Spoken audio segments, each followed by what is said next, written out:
अब हम बात करने वाले हैं इसकी सेकंड एप्लीकेशन की, magnetic field due to loop at centre of a loop carrying current. मेरे पास एक लूप है, इसके सेंटर पे मुझे मैग्नेटिक फील्ड फाइंड आउट करना है। तो लेट अस सी हम क्या बात कर रहे हैं। ये मेरे पास में एक लूप है, let me plot it. There is a loop and it is carrying current. Okay, so mark it this is carrying current, और ये करंट इस तरीके से फ्लो कर रहा है, और मुझे इसके सेंटर पे, there is somewhere is it centre, यहाँ पर इसका सेंटर है, और इस सेंटर पे मुझे मैग्नेटिक फील्ड फाइंड आउट करना है। This is current I, right. इसका रेडियस हम मार्क कर लेते हैं, इसका रेडियस है आर, रेडियस आर।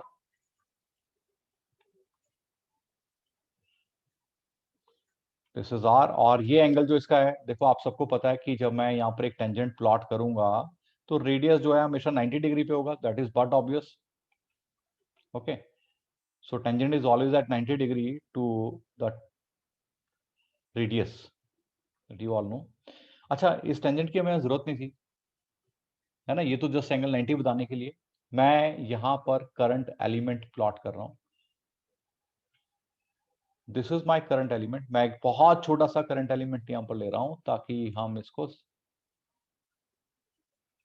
मार्क कर सकें। ये करंट एलिमेंट मेरे पास डीएल वेक्टर है एज यूजुअल, राइट। यहां पर हम पहले बायट-सेवर्ट्स लॉ लगाएंगे। अकॉर्डिंग टू बायट-सेवर्ट्स लॉ,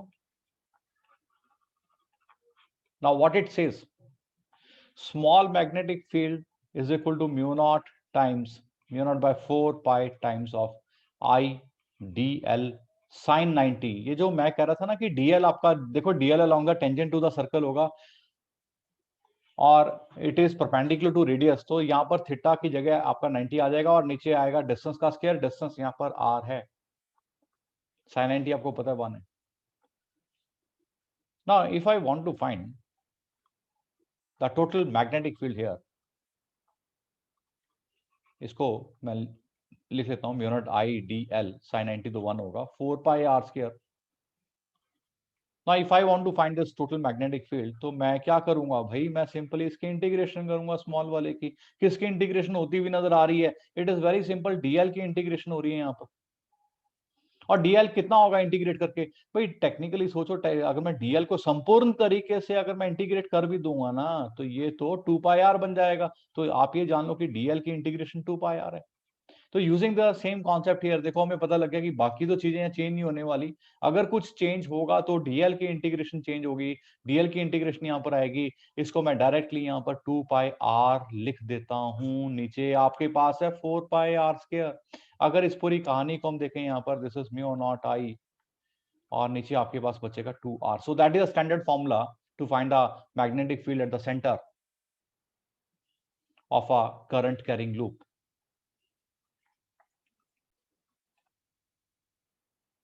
ना यहाँ पर हमने BSL यूज किया, और हमने डायरेक्शन ऑफ, हमने sorry magnetic field at the centre of the loop find out कर लिया। This is mu naught I by 2r।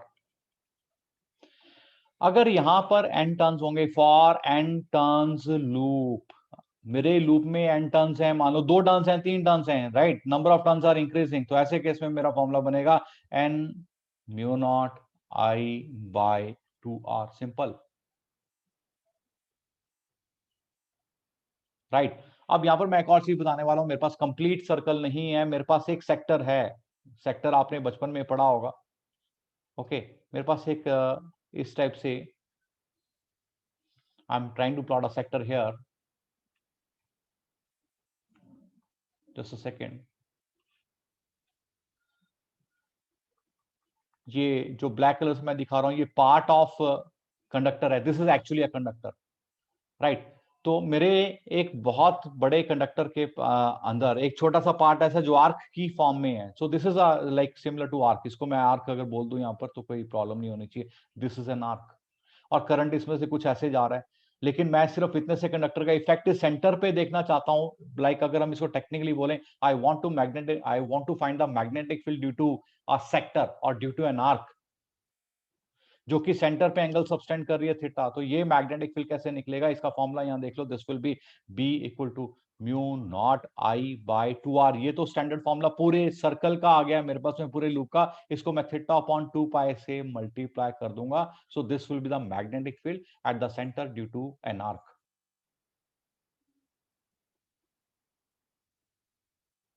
ना इसके बाद हम देखेंगे मैग्नेटिक फील्ड की डायरेक्शन कैसे होती है लूप में, वो भी अब स्टडी करने वाले हैं। Just have a look on this if it is clear.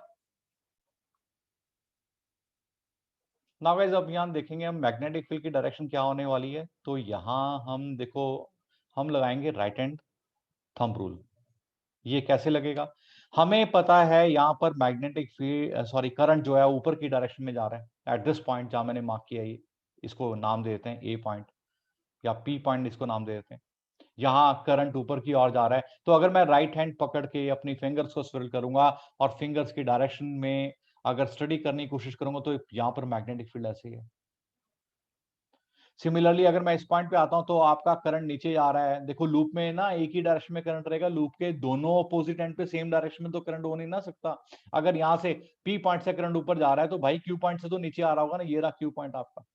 तो अगर यहाँ पर फिर से मैं राइट हैंड थंब रूल लगाता हूँ, इस बार मेरा अंगूठा नीचे की ओर होगा और इसको अगर मैं फॉलो करूं अपने फिंगर्स की डायरेक्शन या बनाने की कोशिश करूं, तो ये आपकी मैग्नेटिक फील्ड की डायरेक्शन ऐसी आएगी। आप कुल मिला के देखो कि ये जो जोन है अंदर वाला, यहां मैग्नेटिक फील्ड अंदर की ओर जा रहा है। लेकिन अगर मैं रिंग के साइड से बात करूं, यहां से फील्ड बाहर की ओर आता हुआ नजर आ रहा है। डॉट्स बाहर, क्रॉसेस अंदर। ये मैंने जस्ट एक पार्ट दिखाया। अगर मैं सारी जगह दिखाऊं तो भाई ये डॉट्स का मतलब है ये तो पूरे लूप के अराउंड होंगी। तो यहाँ हर जगह से फील्ड बाहर की ओर आ रहा है, और अगर मैं लूप के इनसाइड वाले पार्ट पे देख रहा हूं तो यहाँ फील्ड अंदर की ओर जा रहा है। तो इसको अगर हम ऐसे देखें, एक बड़े सिंपल तरीके से यहाँ समझने की कोशिश करते हैं। ये मेरे पास एक लूप है और यहाँ मेरा करंट अगर ऐसे फ्लो कर रहा है, ऐसे, ठीक है, ऐसे मतलब दिस इज क्लॉकवाइज। ध्यान से देखो, दिस इज क्लॉकवाइज। ऐसे केस में लूप के अंदर मैग्नेटिक फील्ड अंदर की ओर जा रहा है, इनवर्ट द पेपर, जो लूप ने एरिया कवर किया, और बाहर की ओर ये बाहर निकल रहा है। दूसरी बात, अगर मैं इसी लूप के अंदर अगर मैं अपने करंट की डायरेक्शन को एंटी क्लॉकवाइज कर देता हूं,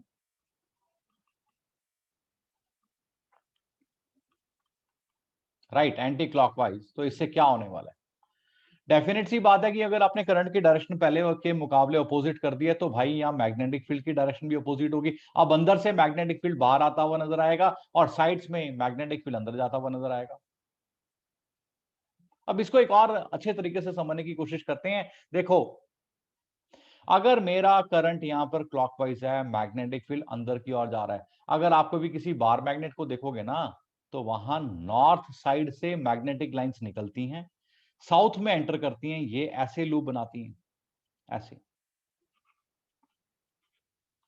और ये अंदर भी ट्रेवल करती हैं मैग्नेट के अंदर। तो फिलहाल हम ये देख रहे हैं कि साउथ पे लाइंस एंटर करती हैं, नॉर्थ से निकलती हैं। तो जब मेरा लूप यहां पर क्लॉकवाइज है तो इसके अंदर मैग्नेटिक लाइंस अंदर की ओर जा रही हैं, तो ये इंडिकेट करता है कि अब मेरा loop as a south pole behave कर रहा है। और जब मेरा लूप इसमें एंटी क्लॉकवाइज करंट कैरी कर रहा है तो अंदर से मैग्नेटिक फील्ड बाहर आता हुआ नजर आ रहा है, तो ये नॉर्थ एंड की तरह बिहेव कर रहा है। इसको एक और बड़े सिंपल तरीके से हम ये दिखा सकते हैं, यहां ध्यान से सुनना है आपने मेरी बात को, कि अगर क्लॉकवाइज करंट है तो ये जो फेस आप देख रहे हो ये साउथ पोल बन जाएगा। अगर ये क्लॉकवाइज एंटी क्लॉकवाइज है तो ये आपका जो फेस आप देख रहे हो नॉर्थ पोल बन जाएगा। तो एक करंट कैरिंग लूप अपने आप में एक पूरी कंप्लीट बार मैग्नेट होती है, क्योंकि उसके एक एंड से लाइंस, मैग्नेटिक लाइंस उसमें अंदर जा रही हैं और एक से बाहर निकल रही हैं। ये पॉइंट बहुत इंपॉर्टेंट है, इसको मार्क करना है आपने, इसको याद रखना है। एग्जामिनर पूछता है कि कई बार कि मैग्नेट के अलावा कोई और ऐसा ऑब्जेक्ट या ऐसी चीज बताओ जो अपने आप में पूरी मैग्नेट है, तो वो करंट कैरिंग लूप ही है, क्योंकि उसका एक एंड कंप्लीट तौर पे नॉर्थ में पोल बन जाएगा, दूसरा एंड कंप्लीट तौर पे साउथ पोल बन जाएगा, right. Now coming on to the next application of the Biot-Savart's law. यहां पर हम लूप के एक्सेस पे, ये लूप है हमारे पास में, इसके एक्सेस पे मैग्नेटिक फील्ड को फाइंड करने की कोशिश करेंगे। ये एक्सेस है, मैं 3D में शो करने की कोशिश कर रहा हूं। This is my current carrying loop, ये मेरा करंट कैरिंग लूप है, इसमें इस तरीके से करंट फ्लो कर रहा है। ये इसका सेंटर है, इसका रेडियस आर है लूप का, और यहां पर एक पॉइंट है, late us say this point is P. इस पी पॉइंट पे मुझे मैग्नेटिक फील्ड फाइंड आउट करना है, राइट। इसमें जो करंट कैरी हो रहा है, दिस करंट इज आई। मैं यहाँ पर दो छोटे छोटे करंट एलिमेंट्स लूंगा, एक यहाँ लूंगा इस पॉइंट पे, और एक इस पॉइंट पे यहाँ मैं करंट एलिमेंट रखूंगा। इनके नाम भी हम रख देते हैं, let us say this name is x and this is y, right. Now just have a look on each and every information here. इस वायर का, इस लूप का जो रेडियस है, ये रेडियस है आर, और जिस पॉइंट पे हम मैग्नेटिक फील्ड निकालने की कोशिश कर रहे हैं उसका डिस्टेंस है एक्स। और सबसे अहम और सबसे जरूरी बात यहां पर, जब मैं लाइन ड्रॉ करूंगा इस डीएल से पी पॉइंट पे, ठीक है, तो अब बहुत ही इंपॉर्टेंट बात बताने वाला हूं यहां पर। ये डीएल आपका ऐसे है, ये लाइन ऐसे आ रही है जो पी पॉइंट को कनेक्ट कर रही है, ये आपका 90 डिग्री पे होगा। तो जब मैं बैट-सेवर्ट्स लॉ में साइन थीटा लिखूंगा वो बेसिकली साइन 90 होगा, इस बात का ध्यान रखना है। ओके, नाउ एक्स का जो मैग्नेटिक फील्ड है, देखो मैं यहां पर ना एक्स एक्सेस और वाई एक्सेस भी प्लॉट कर रहा हूं, ताकि हम समझ सकें कि फील्ड की डायरेक्शंस क्या क्या होंगी, कैसे फील्ड आएगा। That is my one of the axes and here it is another axes like this. Okay, now जब आप यहां पर मैग्नेटिक फील्ड प्लॉट करने की कोशिश करोगे, आप देखोगे कि पी पॉइंट पे एक्स वाले पॉइंट का मैग्नेटिक फील्ड अपवर्ड ऐसे आ रहा है, और इसी प्रकार से जब आप वाई पॉइंट का मैग्नेटिक फील्ड देखोगे, वाई पॉइंट का मैग्नेटिक फील्ड ऐसे आ रहा है। और सबसे इंपॉर्टेंट बात, अगर ये एंगल, मैं यहां पर इस एंगल को फाई रख रहा हूं क्योंकि थीटा ऑलरेडी हमारे बायट-सेवर्ट्स लॉ में यूज होता है, let me make it phi, तो ये एंगल भी फाई होगा। आप बोलोगे कि सर ये एंगल और ये एंगल तो आपस में ना कॉरस्पॉन्डिंग एंगल है, ना वर्टिकली अपोजिट एंगल्स हैं, ये कैसे है, राइट। तो मैं इसी पॉइंट को एक्सप्लेन कर रहा हूं। जब आप यहां पर Fleming's sorry right hand thumb rule लगाओगे, अपने अंगूठे को इस डायरेक्शन में पकड़ोगे, तो आपकी जो फिंगर्स की डायरेक्शन है, they will depict you the direction of magnetic field. मैं राइट हैंड थंब रूल के हिसाब से यहां पर डायरेक्शन ऑफ करंट को डाउनवर्ड कर देता हूं, ताकि आपका right hand thumb rule easily लग जाए। तो अब ये जस्टिफाई करेगा कि जब आप करंट आपका इस डायरेक्शन में, अंगूठे को इस डायरेक्शन में रखोगे और आपकी जो फिंगर है इस डायरेक्शन में आएंगी, तो पी पॉइंट पे मैग्नेटिक फील्ड ऊपर की ओर जाता हुआ आपको नजर आएगा।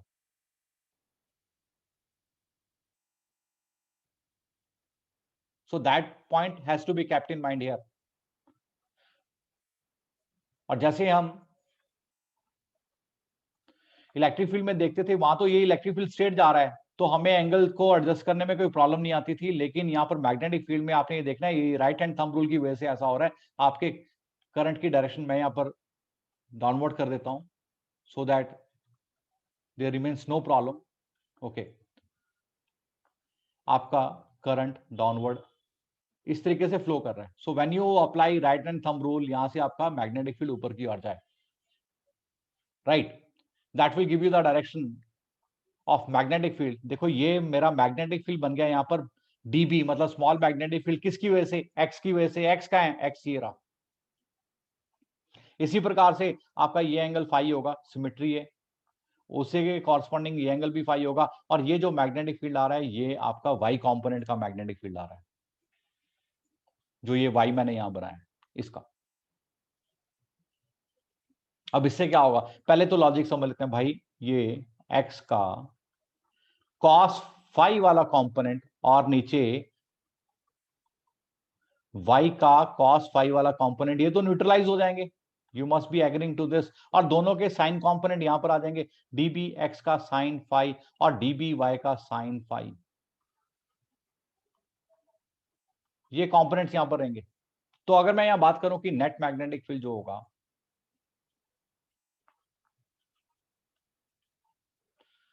It will be due to sine component only, okay,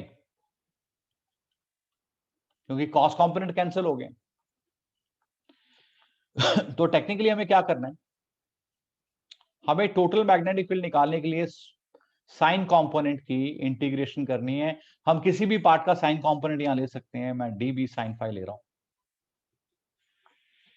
and this integration will be for the complete loop. अब देखते हैं what your dB x will be.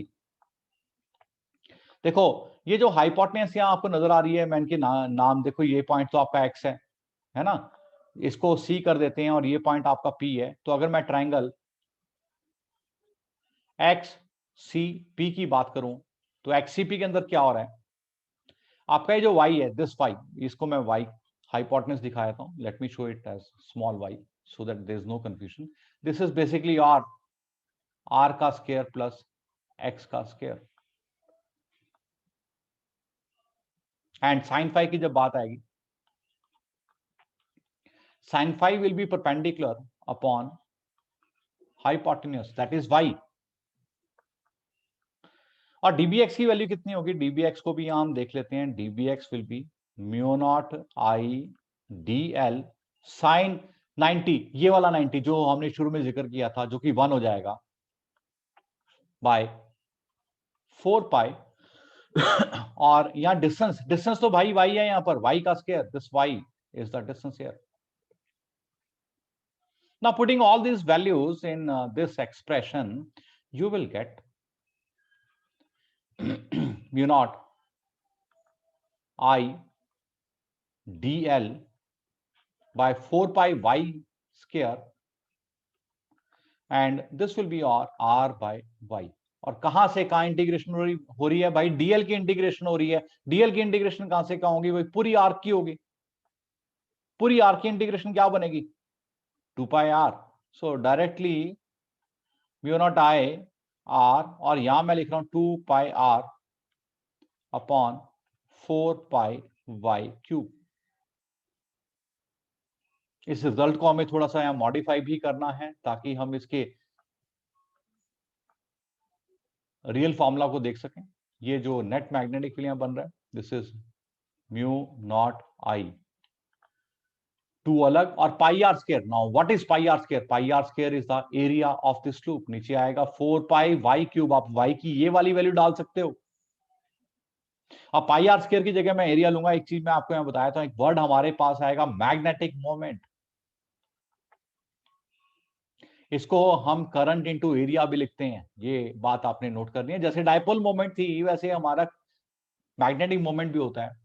तो अगर मैं इस चीज का इस्तेमाल करूं, ये पार्ट आपके पास एरिया बन रहा है और आई यहां पर है, तो ये कंप्लीट जो फॉर्मूला आपका बनेगा, this will be mu naught 2 m by 4 pi Y cube, और वाई की जगह हम लिख देते हैं r square plus x square की पावर 3/2। और फिर यहाँ केसेस लगाएंगे कि भाई एक्स छोटा है तो क्या होगा, बड़ा है तो क्या होगा, आर बहुत छोटा है तो क्या होगा, आर बहुत बड़ा है तो क्या होगा। Just have a look up to till this part of the expression.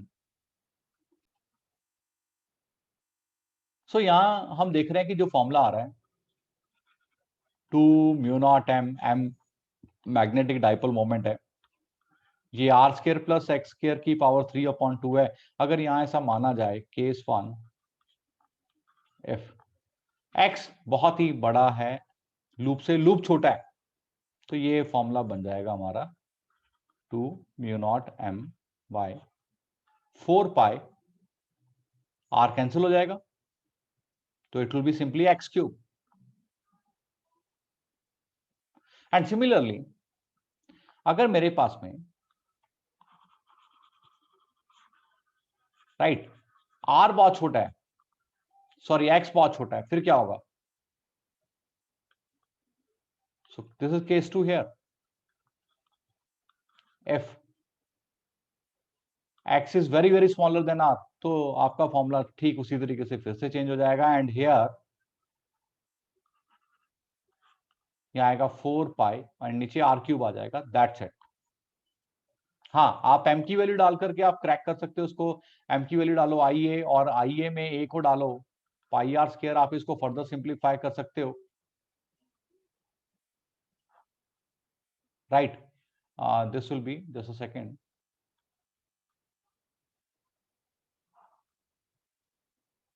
Okay it should be r square, यहाँ पर स्पेस नहीं बचा, मैं नीचे लिख देता हूँ आई एंड पाई आर स्क्वायर। सो इसको डालोगे तो ये फॉर्मूला बिल्कुल वही बन जाएगा जो हमारा लूप वाला केस था, लूप के सेंटर वाला केस था। और इनकेस अगर एन टर्म्स हैं तो आपने इस फॉर्मूला में आगे एंड लगा देना है, और तब उनकी इन दैट केस आपकी डायपोल मोमेंट ही एन हो जाती है, एन आई ए के बराबर होती है, तो m will remain as it is, m इसमें अब्सॉर्ब हो जाएगा। So these are certain things which should be kept in mind. तो यहाँ आज हमने दो बातें बड़ी इंपॉर्टेंट देखी हैं एक तो लूप के सेंटर पे और एक्सेस पे हमने मैग्नेटिक फील्ड कैसे निकालना है, हाउ टू इवैल्यूएट। दूसरी बात हमने देखी कि एक करंट कैरिंग लूप अपने आप में कंप्लीट मैग्नेट होता है, क्योंकि उसके एक फेज से जो लाइन्स है मैग्नेटिक लाइन से वो निकल रही हैं, तो it behaves like a north pole, और दूसरे फेज से लाइन सेंटर कर रही है तो it behaves like a south pole. जो फेस हमें क्लॉकवाइज करंट कैरी करता हुआ नजर आ रहा है that tends to be south pole, जो एंटी क्लॉकवाइज करंट कैरी कर रहा है that tends to be a north pole. I hope this part is clear.